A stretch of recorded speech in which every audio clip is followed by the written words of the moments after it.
نکاح کے متعلق مختلف عنوانات سے آپ حضرات کے سامنے گفتگو کافی حد تک مکمل ہو چکی ہے۔ نکاح کے بعد دو خاندان آپس میں مل جاتے ہیں۔ نکاح کے ذریعے صرف مرد عورت کا تعلق قائم نہیں ہوتا بلکہ دو خاندانوں کا آپس میں تعلق قائم ہوتا ہے اور بہت سارے رشتے وجود میں آتے ہیں۔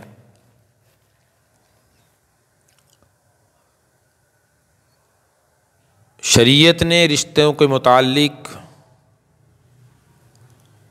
ہمیں کچھ ہدایات دی ہیں کہ اگر ہم ان ہدایات پر عمل کریں گے تو انسان کی زندگی پرسکون گزرتی ہے، اور اگر ان ہدایات کو پس پش ڈال دیا جائے، نظر انداز کر دیا جائے تو انسان کی زندگی بے سکونی میں گزرتی ہے۔ اس لیے دنیا کے اندر زندگی گزارنے کے اللہ تعالیٰ نے جو اصول بتائے ہیں ان میں ایک اہم اصول یہ ہے کہ جس سے تمہارا رشتہ ہے، جس سے تمہاری رشتہ داری ہے، تمہارا تعلق ہے، تم اپنے رشتہ داروں کے حقوق کو ادا کرو، تم بھی سکون میں رہو گے اور معاشرہ بھی ایک سکون اور امن کا گہوارہ بنے گا۔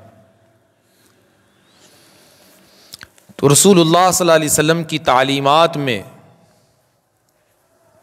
آپ صلی اللہ علیہ وسلم کی سیرت طیبہ کا ایک بہت بڑا حصہ امت کی اس بارے میں بڑی خوبصورت رہنمائی کرتا ہے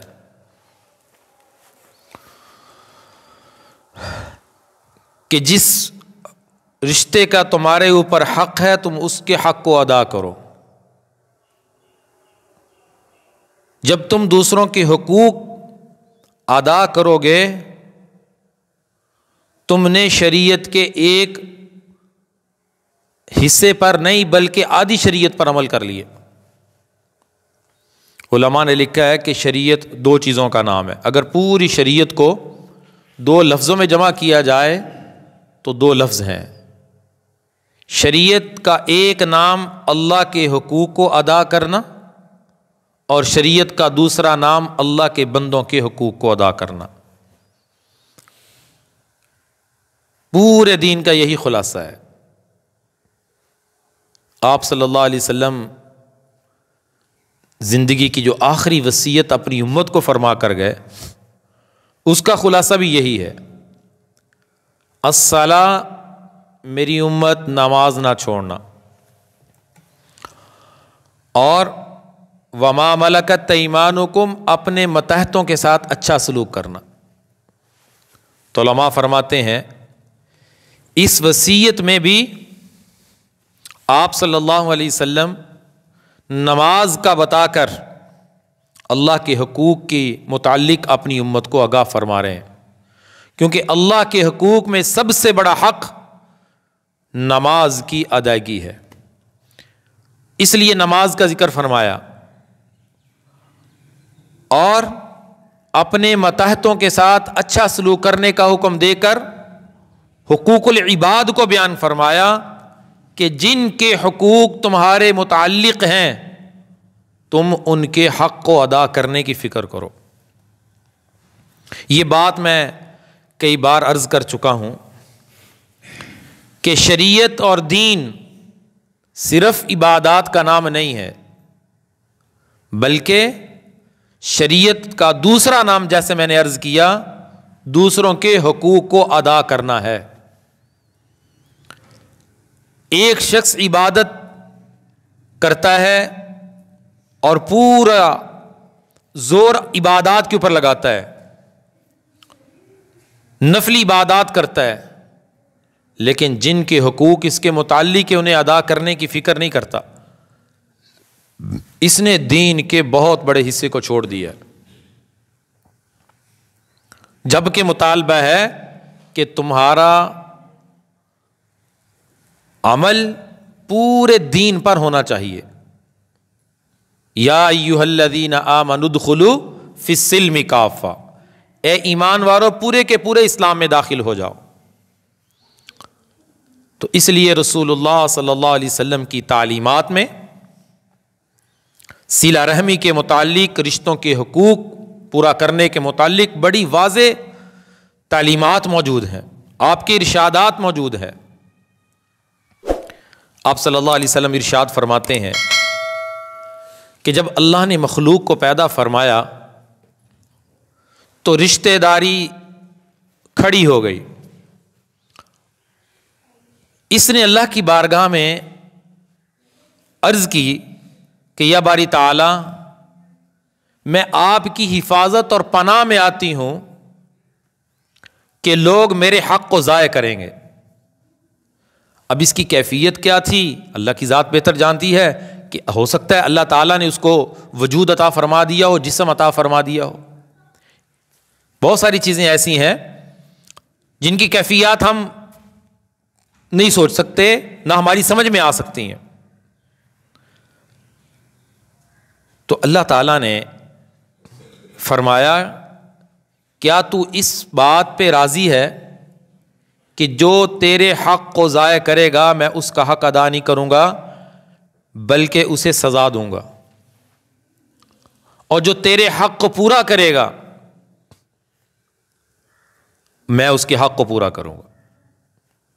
آپ صلی اللہ علیہ وسلم نے یہ حدیث بیان کرنے کے بعد قرآن کی آیت پڑھی، فَهَلْ عَصَيْتُمْ إِن تَوَلَّيْتُمْ أَن تُفْسِدُوا فِي الْأَرْضِ وَتُقَطِّعُوا أَرْحَامَكُمْ، کہ جو رشتے ناطے توڑتا ہے، قطع رحمی کرتا ہے، صلہ رحمی نہیں کرتا، وہ زمین میں فساد کرنے والا ہے۔ فرمایا چاہو تو یہ آیت پڑھ کے دیکھ لو۔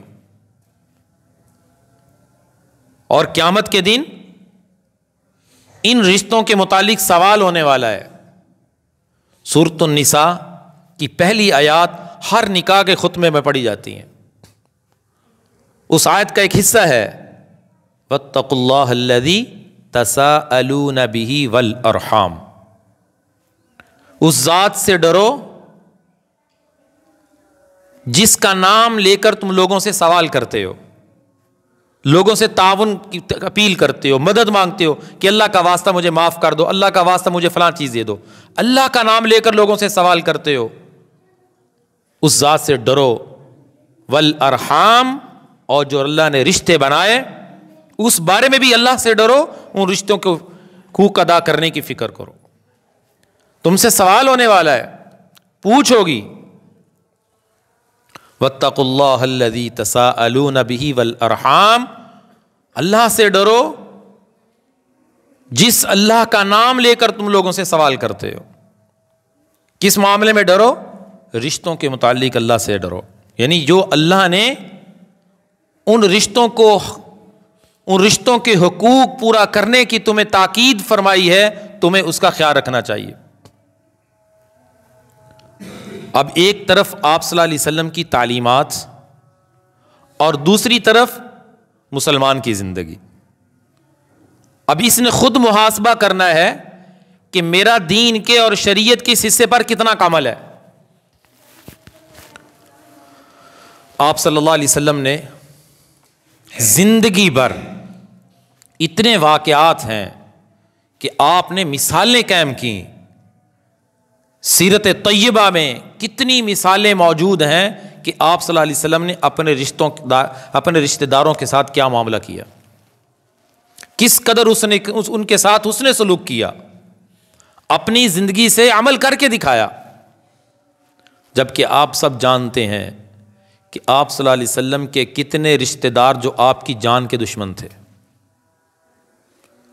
حقیقی رشتہ دار، قریبی رشتہ دار، سکا چاچا، خاندان آپ کی جان کا دشمن بنا ہوا ہے، لیکن آپ ان کے حقوق کو ادا کرنے کی فکر میں اور ان کے ساتھ حسن سلوک سے پیش آ رہے. فتح مکہ کے موقع پہ سارے رشتہ دار آپ کی مٹھی میں تھے. ایک حکم دیتے سب کی گردنیں اڑائی جا سکتی تھی. جنہوں نے آپ کے اوپر مکہ کی زمین کو اتنا تنگ کر دیا تھا کہ آپ کو ہجرت کرنے پہ مجبور کر دیا, آپ کو اپنا وطن چھوڑنا پڑا. مکہ سے نکلتے ہوئے آپ نے مکہ کی طرف رخ کر کے خطاب کیا تھا کہ میرا دل نہیں چاہتا کہ میں آپ کو چھوڑ کے جاؤں, لیکن میری قوم نے مجھے مکہ چھوڑنے پہ مجبور کر دیا. پھر اللہ نے فتح نصیب فرمائی, مکہ کی سرداری نصیب فرمائی. 10,000 صحابہ کا لشکر لے کر آپ مکہ فتح کرتے ہیں. آپ چاہتے تو گردنیں اڑا سکتے تھے, آپ چاہتے تو انتقام لے سکتے تھے, آپ چاہتے تو ایک ایک کو قید کر سکتے تھے, غلام بہت کچھ کر سکتے تھے, لیکن آپ کا اعلان, خوبصورت اعلان, قیامت تک کے لیے آنے والے مسلمان کے لیے مشعل راہ ہے, پیغام ہے, عملی نمونہ ہے کہ آپ نے فرمایا جو ابو سفیان کے گھر چلا جائے اسے معافی ہے, جو مسجد حرام میں چلا جائے اسے معافی ہے. پھر فرمایا جو اپنے گھر کا دروازہ بند کر لے اسے بھی معافی ہے. جبکہ مکہ والے پریشان تھے, آج خیر نہیں ہے, آج سابقہ بدلوں کا انتقام چکایا جائے گا.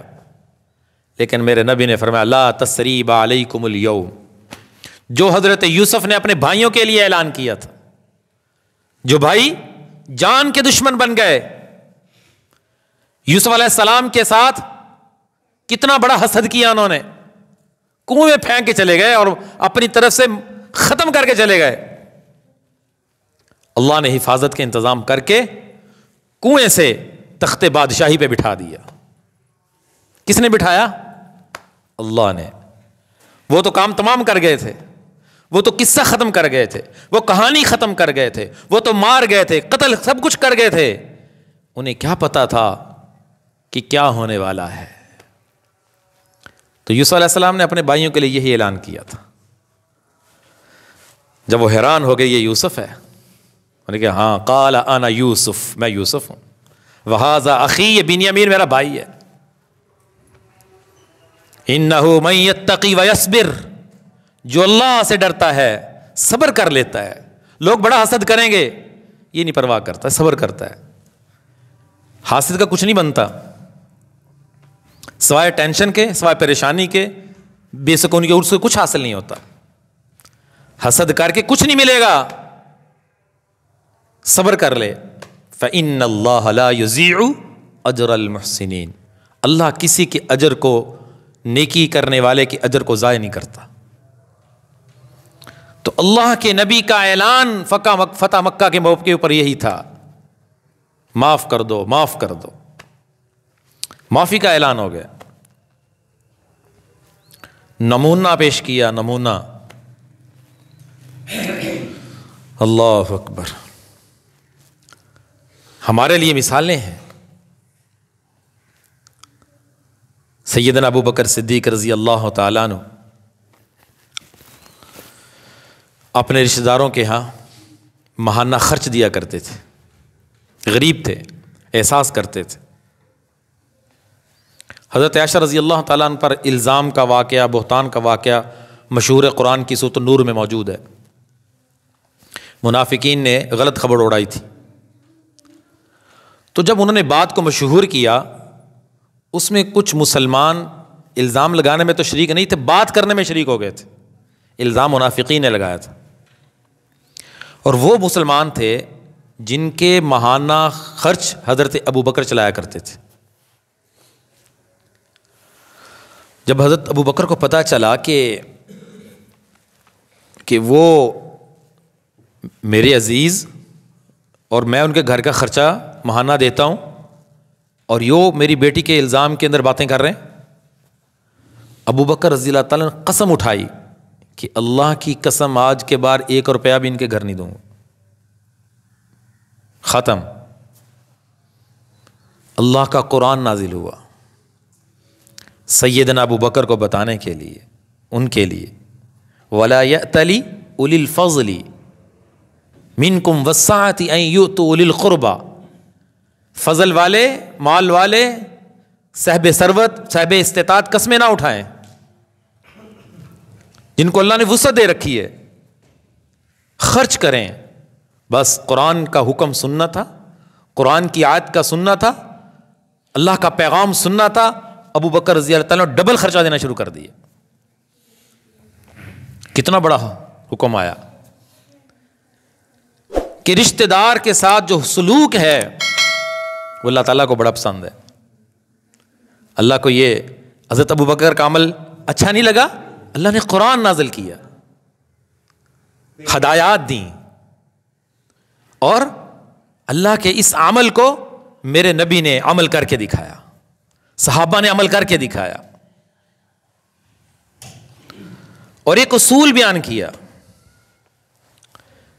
ایک اصول بیان کیا کہ تم اپنے رشتہ داروں کے ساتھ حسن سلوک کرنے میں ہمیشہ ایک اصول ضرور ذہن میں رکھنا، جب اس اصول کی پابندی کرتے ہوئے تم اپنے رشتہ داروں کے حقوق پورے کرو گے، ان کے ساتھ معاونت کرو گے، ان کے ساتھ تعاون کرو گے، انہیں ہدایہ دو گے، انہیں گفٹ دو گے، انہیں تحفہ دو گے، تو ایک اصول یاد رکھنا، بس زندگی بھر سکون میں رہو گے۔ یہ اصول کس نے دیا ہے؟ رسول اللہ صلی اللہ علیہ وسلم نے دیا ہے۔ بہت خوبصورت بات سمجھا دی ہے، لیکن یہ اصول دل میں اتارنا، اگر اتر جائے تو کام بہت بڑا کام بن جائے گا۔ وہ اصول کیا ہے؟ میرے نبی نے فرمایا جب تم کسی کو کوئی چیز دو، جب تم کسی کو کوئی چیز دو، کسی کا حق ادا کرو، میں تشریح میں کہہ رہا ہوں، کسی کے ساتھ تعاون کرو، کسی کے ساتھ بھلا کرو، کسی کے ساتھ بھلائی کرو، کسی کے ساتھ خیر کرو، اچھائی کرو، تو ایک اصول ذہن میں رکھنا، وہ صرف اللہ کو راضی کرنے کے لیے کرنا، اس سے توقع نہ رکھنا، شکریہ کی انتظار میں نہ رہنا، بدلے کی انتظار میں نہ رہنا، بس ایک اصول، میرا رشتہ داری کے ساتھ حسن سلوک کرنے کا مقصد اللہ کو راضی کرنا ہو، مجھے آگے سے اچھا بدلہ ملے یا نہ ملے، آگے سے شکریہ کا لفظ سنوں یا نہ سنوں، آگے سے بدلہ ملے یا نہ ملے، میں نے کام کیا ہے، تعاون کیا ہے، بھلائی کی ہے اللہ کو راضی کرنے کے لیے۔ جس مسلمان نے اس اصول کو دل میں اتار لیا، اس کی اچھی زندگی بن جائے گی اور سکون والی بن جائے گی۔ معاشرے کے جتنے فسادات ہیں، جتنے جھگڑے ہیں، جتنی لڑائیاں ہیں، اس میں آپ ذرا تحقیق کر کے دیکھ لیں، اس میں آدھی لڑائیاں اس بنیاد پہ ہوں گی، ہم نے اس کے ساتھ یہ کیا، اس نے ہمارے ساتھ یہ کیا، بس اس بنیاد پہ ہیں۔ خاندان کے خاندان ٹوٹ گئے، بھائی ٹوٹ گئے، بہنیں ٹوٹ گئیں، پڑوسیوں کے ساتھ تعلق ختم، فلاں کے ساتھ تعلق ختم، اس بنیاد پہ کہ ہم نے یہ کیا، انہوں نے کیا کیا۔ آج سارا معاشرے کی جو تباہی ہے اس بنیاد پہ ہو رہی، اس معاشرہ اس پہ کھڑا ہے کہ وہ میرا بھائی میرے ساتھ اچھا نہیں کرتا، میں کیوں کروں، وہ میری بہن میرے ساتھ اچھا سلوک نہیں کرتی، میں کیوں کروں، میرے پڑوسی میرے ساتھ اچھا سلوک نہیں کرتا، میں کیوں کروں،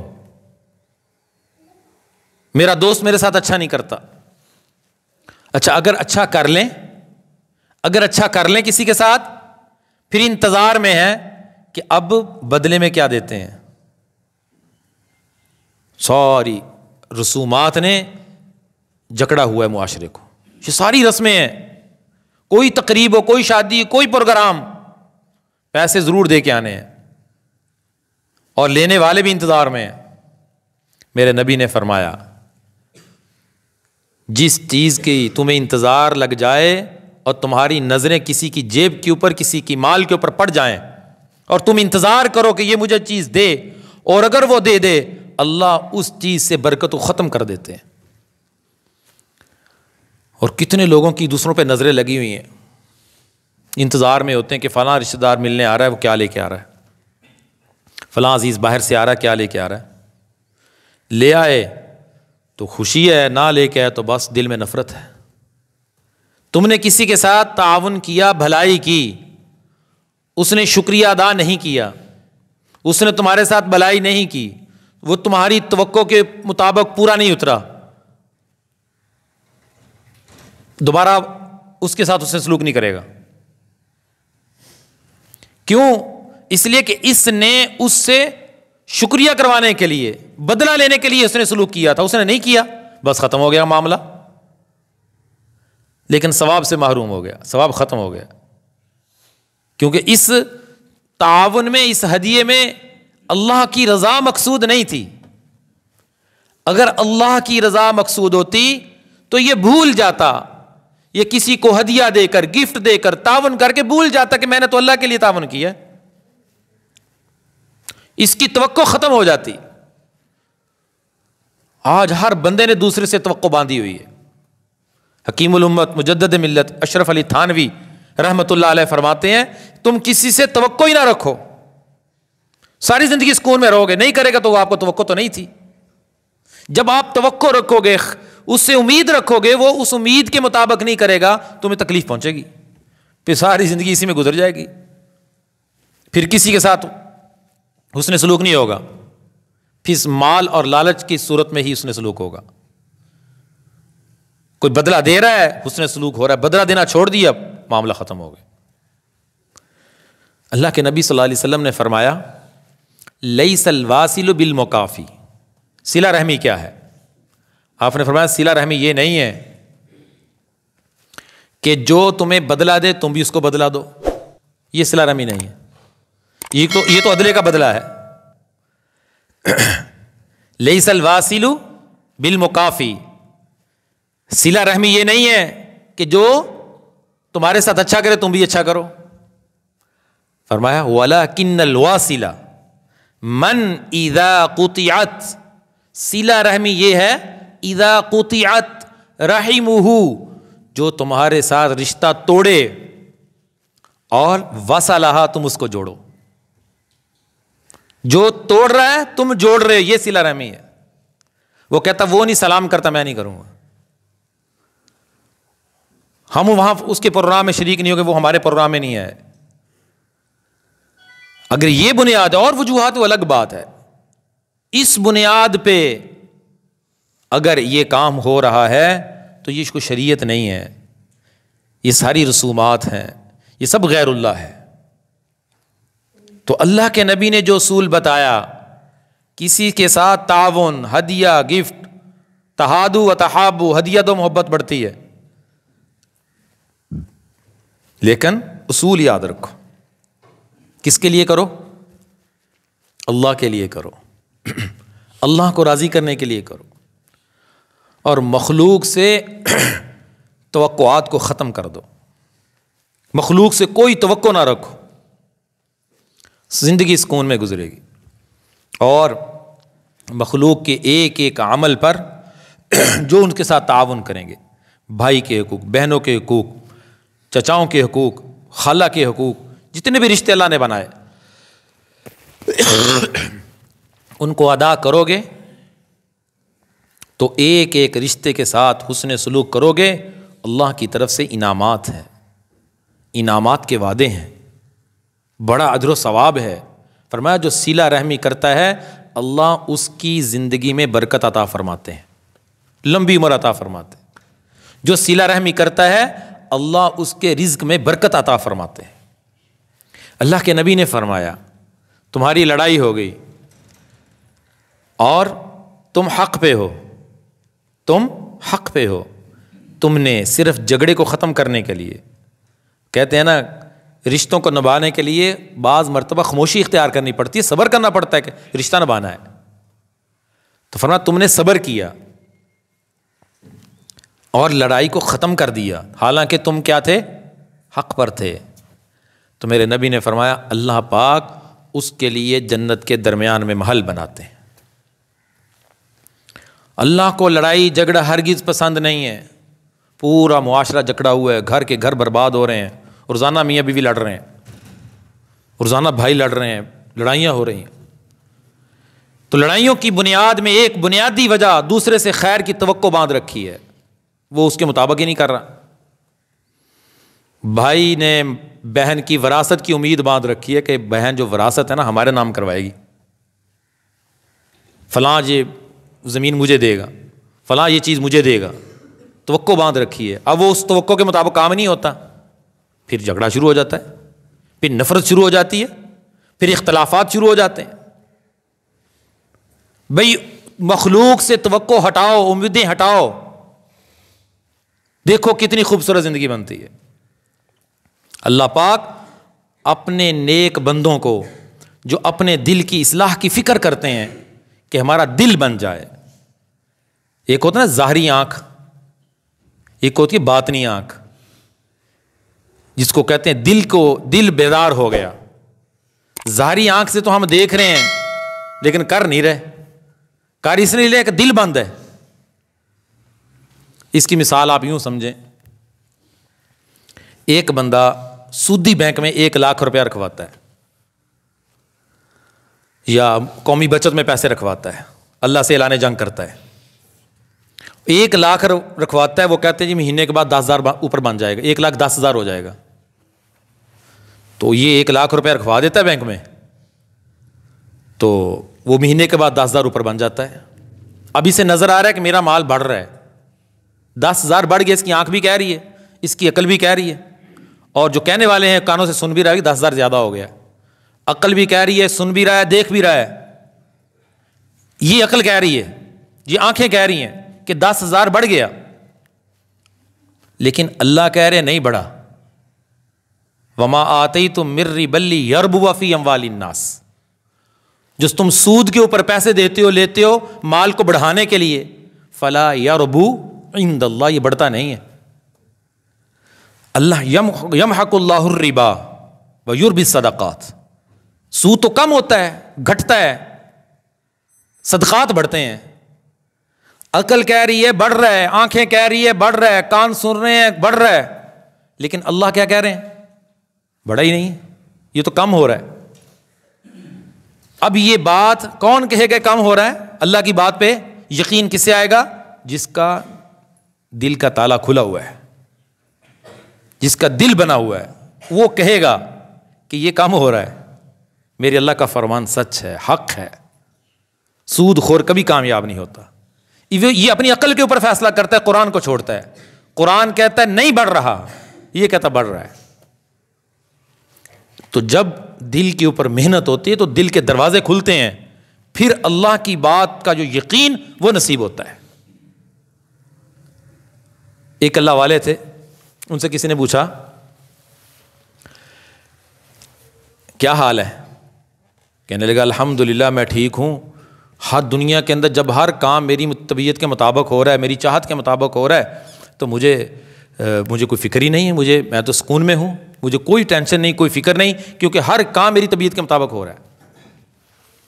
سوال کرنے والا بڑے حیران ہوا کہ یہ چیز تو انبیاء کو بھی حاصل نہیں تھی کہ ہر کام ان کی طبیعت کے مطابق ہو۔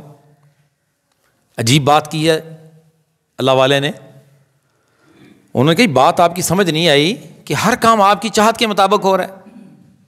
کہتے جی ہر کام میری چاہت کے مطابق ہو رہا ہے، جو کائنات میں ہو رہا ہے۔ انہوں نے کہا بات سمجھائیں کیسے ہو رہا ہے؟ انہوں نے کہا میں نے اپنے دل کے اوپر محنت کر کے اپنے آپ کو اس بات پہ آمادہ کر لیا ہے کہ جو اللہ چاہیں وہی تم نے چاہنا ہے، جو اللہ چاہتے ہیں وہی میں چاہتا ہوں، پوری کائنات میں وہ ہو رہا ہے جو اللہ چاہ رہے ہیں، تو میں بھی وہی چاہ رہا ہوں۔ میں نے اپنی طبیعت کو ایسا کر لیا ہے جسے فنا فی اللہ کہتے ہیں، اللہ کی محبت میں فنا ہو چکا ہوں کہ جو اللہ چاہتے ہیں میں تو وہی چاہتا ہوں، تو اس لیے جو اللہ چاہ رہے ہیں ویسے ہو رہا ہے، میں بھی یہی چاہتا ہوں۔ انسان محنت کر کے اللہ کی فنا میں، اللہ کی محبت کے اندر فنا ہو جائے۔ وہ کہتے ہیں ایک اللہ والے کے پاس لوگ آئے، بس بڑوں کی بڑی باتیں ہوتی ہیں، کسی کو سمجھ میں آ جاتی ہیں، کسی کو سمجھ میں نہیں آتی۔